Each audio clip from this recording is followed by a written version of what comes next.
So when it comes to the government, they love to spend your money. But something that gets them even more excited is when they get to spend your money on people who are not you. The BBC article says that the cost of housing asylum seekers in a former RAF base could reach £260 million by 2026. This is according to a leaked government document, and it's referring to RAF Scampton. As most of you know, it's a disused airbase that will now be used to house migrants, which is a very strange thing to do, especially considering how fast tensions are rising around the world, because something tells me that we might need to keep the military bases for ourselves. It says that the Home Office eventually intends to use the Scampton site to house up to 2,000 men. So that's 2,000 undocumented people who need just over £250 million.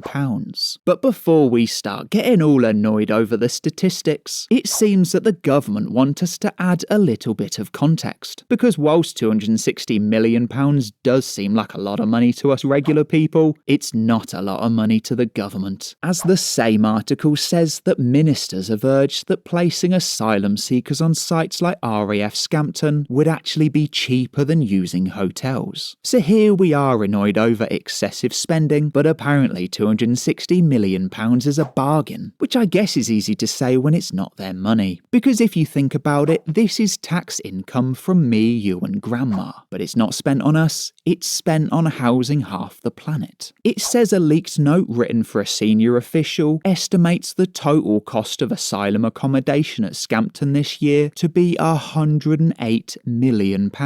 Then just over £97 million in 2024-25, and then almost £52 million the year after. And just like with most government forecasts, it always conveniently comes down over time. However, I'm sure by 2026 the budget will be far higher than it is today, especially when we consider that more and more people are coming in by the hour. So the government will eventually run out of space. I'm sure the next thing we'll see is the government giving these people houses completely free of charge. Oh, would you look at that? The government has already given them free houses. So thank you for subscribing, thank you to the channel members, and thank you for checking out this video on screen. This country has gone crazy.